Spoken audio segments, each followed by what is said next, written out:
Señor les bendiga, hermanos. Vamos a dar inicio a nuestro estudio de este domingo. Quiero pedirles que abran sus escrituras en el libro de los Salmos, en el capítulo 137. Libro de los Salmos 137. El título de nuestro estudio de hoy es ¿Qué hacer con el enojo? Esa emoción tan desconocida por todos ustedes. Les parecerá raro, pero existe. ¿Qué hacer con el enojo?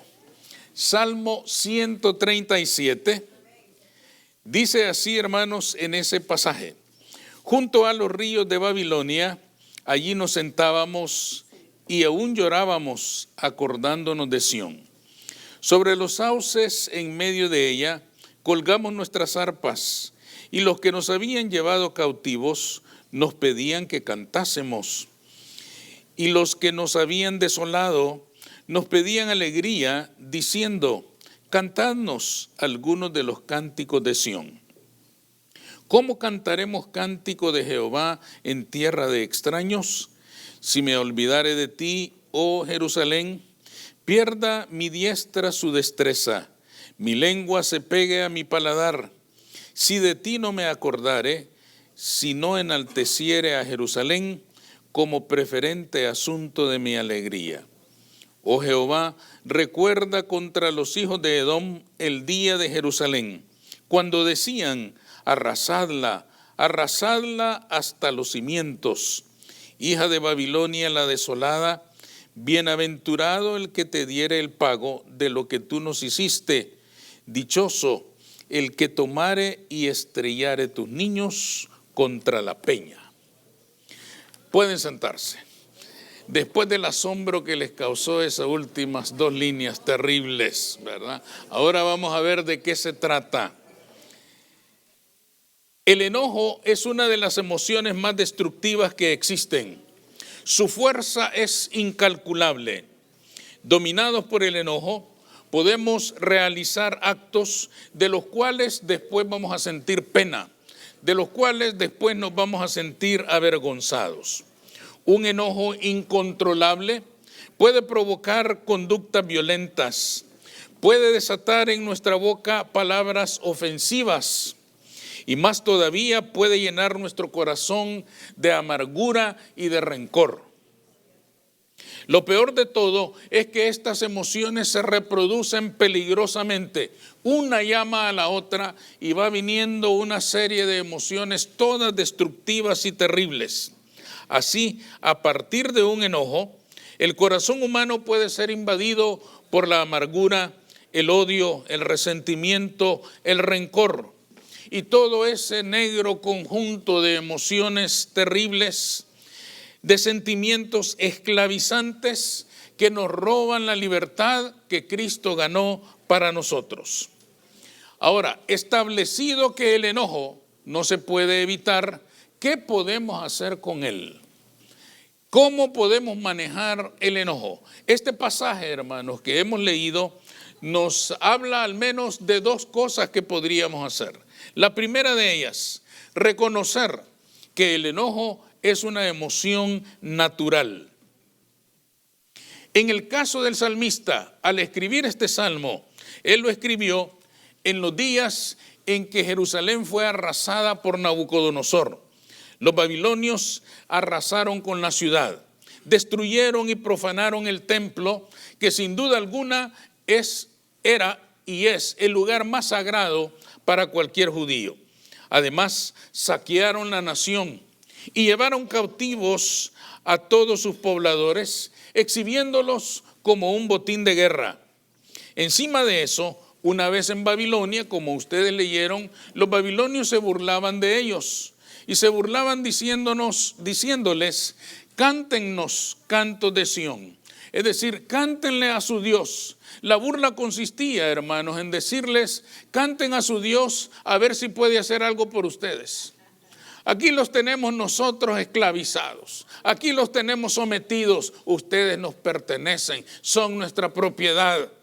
Cántenle a su Dios, Cántenle a ese Dios todopoderoso del que ustedes hablan, a ver si puede hacer algo por ustedes. El enojo entonces, hermanos, de manera natural brota en el corazón del salmista.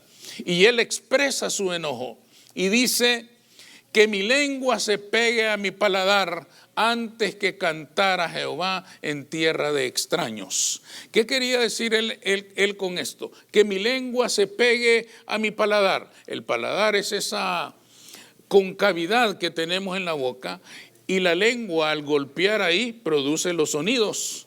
Entonces él decía que mi lengua se pegue a mi paladar, que en español quiere decir mejor me quedo mudo, pero no canto a Jehová en una tierra pagana como esta. Mejor no vuelvo a pronunciar una palabra, pero jamás voy a cantar para satisfacer la burla de mis enemigos. Es decir, hermanos, él en su humillación, en su desesperación, en su enojo terrible, la ira sube a su corazón y dice: prefiero quedarme mudo. Vemos a muchos hombres en la Escritura que en un momento de enojo, Jonás, por ejemplo, dice: mejor me muero, pero no voy donde los ninivitas. El profeta dice, Elías: quítame la vida.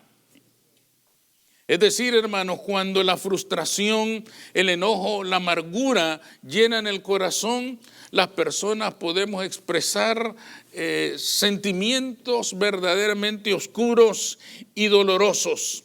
El salmista se siente humillado y expresa toda la amargura que hay en su corazón. Pero este es un primer principio, hermanos, que para nosotros es importante. Es importante porque todos podemos sufrir esa clase de enojo y muchas otras formas de enojo, porque todos estamos sujetos en este mundo a la injusticia. Acuérdense que este hombre está expresando su enojo a raíz de la injusticia que ha sufrido él en manos de los babilonios, de aquel abuso, de aquel deseo de expresar su superioridad sobre aquel pueblo que habían conquistado. Nosotros también podemos sufrir ese tipo de enojo. A veces pareciera, hermanos, que la vida está hecha de injusticia. La injusticia está por todas partes. La injusticia está en el trabajo. La injusticia está en todo lugar y en toda relación que nosotros podamos establecer. Personas nos humillan y nos hacen sufrir injustamente. Entonces el enojo llega a nuestro corazón, sube a nuestro corazón, y entonces ¿qué hacemos nosotros? Generalmente hablamos con otras personas, familiares, amigos, hermanos, tratando de manejar, tratando de buscar algún consuelo ante aquel sentimiento terrible que nos embarga. Pero el salmista, hermanos, en este pasaje nos está enseñando una primera verdad importante: digámoselo a Dios. Ustedes saben que el salmo, hermanos, es un canto hacia Dios. De manera que este hombre, cuando siente aquel enojo terrible, no corre a sus hermanos a decirles: miren, yo me voy a quedar mudo, pero no canto delante de estos desgraciados. Él lo que hace, hermanos, es decir: Señor, esto es lo que siento en mi corazón. Preferiría quedarme mudo, pero no cantar en esta tierra de extraños. Él viene a Jehová. Este es un principio importantísimo, porque aunque el hablar con otras personas es saludable cuando tenemos en nuestro corazón una emoción como esta que está atorada y no la podemos digerir y nos está haciendo daño, ciertamente hablar con otras personas nos puede conseguir un poco de consuelo, nos puede conseguir un poco de alivio. Pero si de verdad queremos sanar nuestro corazón cuando está lleno de odio, tenemos que venir al sanador, el único que nos puede limpiar, el único que nos puede sanar, el único que nos puede consolar, Jesús de Nazaret. Tenemos que venir a Él, porque diciéndoselo a Él, entonces sí tenemos posibilidades de tener respuesta. El hablar con otras personas nos puede conseguir un consuelo temporal, ayuda. No estoy diciendo que sea malo. Es necesario hablar, es necesario expresar, pero es una ayuda temporal. Pero cuando se quiere realmente una respuesta, solo hay uno que tiene la respuesta y Él es nuestro Señor y Salvador. Amén. En segundo lugar, este pasaje nos enseña, hermanos, que el enojo hay que derramarlo delante de Dios tal como es. En aquel momento, hermanos, en que el salmista está entregado, en aquel momento de comunión con Dios, cuando le está expresando los sentimientos más íntimos que hay en su corazón, él, cargado de amargura, recuerda algo. Ustedes lo leyeron. Se acuerda de los edomitas. En la última parte, a partir del verso 7, dice: oh Jehová, recuerda contra los hijos de Edom. ¿Saben ustedes quiénes son los edomitas? Los edomitas son los descendientes de Esaú, el hermano gemelo de Jacob. Parece, hermanos, que aquella rencilla entre Jacob y Esaú duró muchos siglos. Y aquí tenemos un ejemplo de que el rencor puede durar toda la vida. El enojo puede durar toda la vida en el corazón de una persona, creándole mucho sufrimiento y mucho dolor. Los edomitas, hermanos, cuando Jerusalén fue arrasada, ellos decían: arrasadla hasta los cimientos. Ustedes lo leyeron ahí. ¿Qué fue la acción de los edomitas? Cuando estudiamos bien ese pasaje, descubrimos, hermanos, que cuando los moradores de la ciudad invadida se escondían de sus atacantes, los edomitas, sus hermanos, los señalaban, los descubrían, los entregaban. Y además de eso, cuando estaban saqueando la ciudad, cuando estaban destruyendo la ciudad, cuando estaban profanando el templo, los edomitas hasta les echaban porras. Arrasadla hasta los cimientos, no dejen nada. Y eran hermanos. No dejen nada. Esto, hermanos, también estaba en el corazón del salmista. Y él le dice a Jehová: acuérdate de Edom. Acuérdate de lo que nos hizo Edom. Acuérdate del día en que nos entregó. Y entonces expresa esas palabras terribles que hemos leído. Dichoso el que tomare y estrellare sus niños contra la peña. Esta era una práctica común en la guerra de aquellos días. En la guerra de aquellos tiempos, hermanos, cuando un rey invadía a otra nación, no queriendo dejar a ninguno vivo de los familiares del rey para evitar futuros problemas, exterminaba incluso a los niños. Y la práctica era estrellarlos contra la peña. Todas las guerras son animales, violentas, terribles. Las guerras son así. No ha cambiado la guerra ni cambiará. La guerra es así, es violenta, es quitar la vida al enemigo. Por lo tanto, ellos tenían este método en aquellos días. Los niños del rey depuesto eran aniquilados estrellándolos contra la peña. Y esto, hermanos, es lo que el salmista le está diciendo al Señor. Dichoso, considero dichoso al que les haga lo mismo. O no lo mismo, sino al que tome sus niños y los estrelle contra la peña. Ese sentimiento era terrible. Ya se pueden imaginar ustedes lo que había en el corazón de este hombre para que llegue a decirle esto. Ahora, hermanos, obviamente que estas palabras a nosotros nos plantean una pregunta inevitable. ¿Cómo es posible que el Espíritu Santo haya inspirado estas palabras? Porque la Escritura dice que toda la Escritura es inspirada por Dios. ¿Cómo es posible que el Espíritu Santo haya inspirado estas palabras tan terribles? ¿Por qué el Espíritu Santo, hermanos, se aseguró de que el salmista escribiera estas palabras y quedaran grabadas para la eternidad en la Escritura? Porque quería decirnos que a Dios no le extrañan los sentimientos que hay en nuestro corazón. Dios quería decirle al ser humano, a mí no me asusta lo que su corazón pueda sentir a causa de la injusticia. La injusticia puede generar esas cosas. Una persona, hermanos, puede ser una persona relativamente buena, puede ser una persona relativamente honesta, pero la injusticia de otro le puede provocar los sentimientos más terribles en su corazón, ¿o no?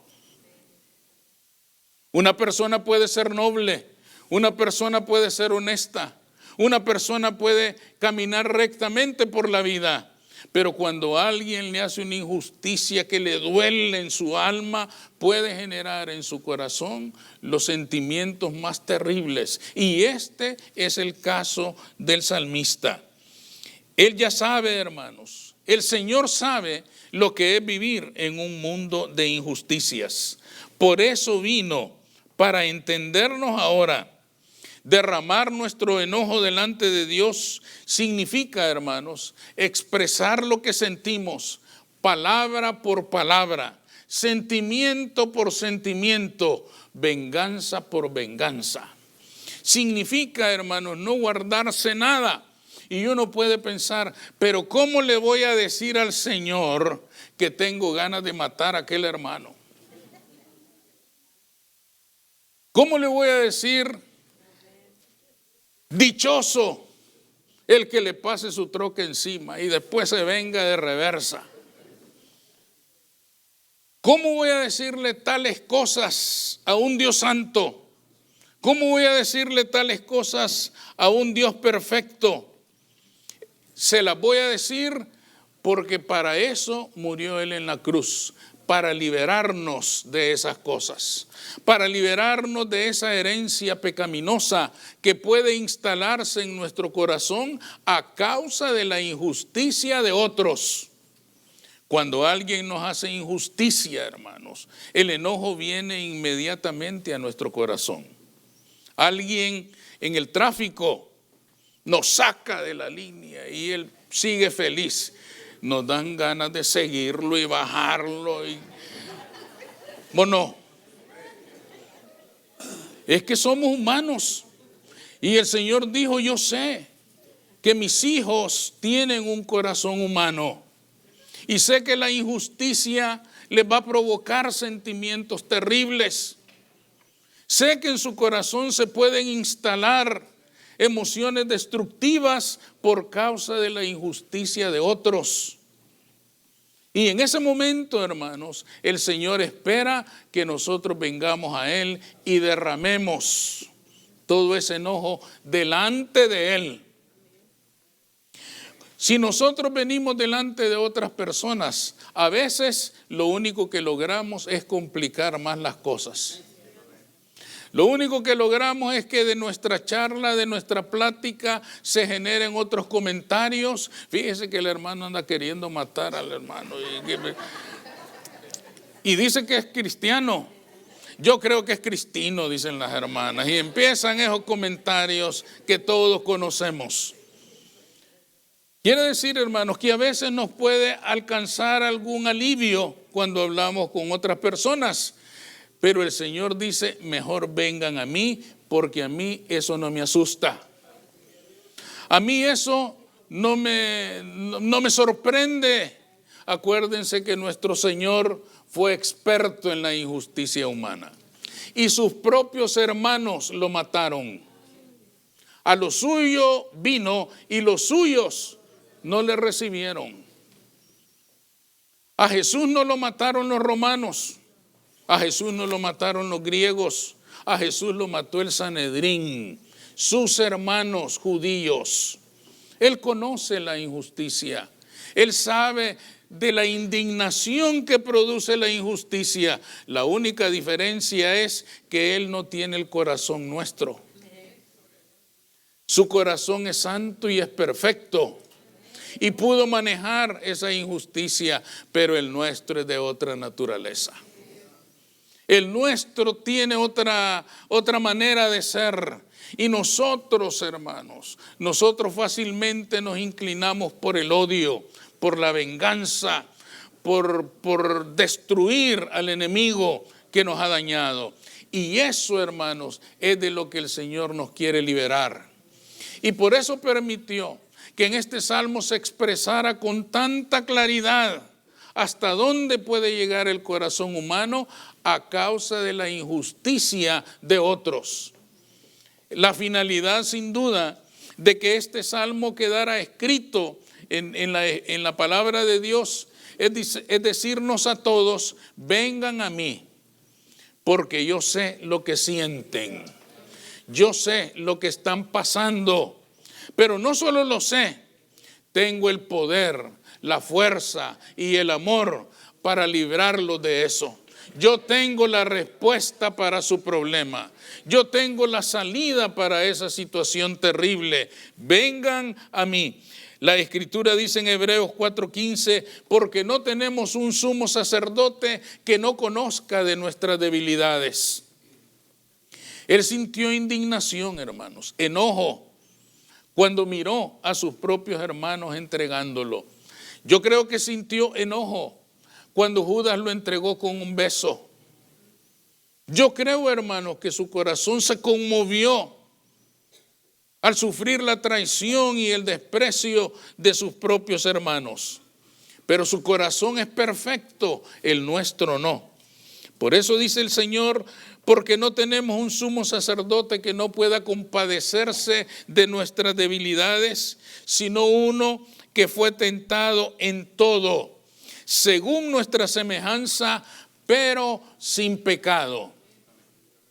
Es decir, hermanos, Jesús, nuestro Salvador, cuando fue hombre, vivió la injusticia, sintió la injusticia, sufrió la injusticia. Y cuando nosotros venimos a decirle a cuántas personas queremos matar en la iglesia, el Señor nos dice: yo sé lo que sientes. Yo sé lo que sientes y yo tengo la respuesta para tu necesidad. Yo tengo la respuesta para tu dolor. Yo tengo la respuesta para tu pena. Y Él, hermanos, nos responderá. Él nos va a ministrar a nuestro corazón. En pocas palabras, si queremos sanar nuestro corazón, hay que venir al sanador, porque Él sabe todo de nosotros. Él sabe lo que sentimos, sabe lo que andamos cargando en nuestro corazón y sabe que de nada nos servirá guardarlo y seguir sufriendo y repitiendo una y otra vez esos eventos, esos hechos que nos angustian.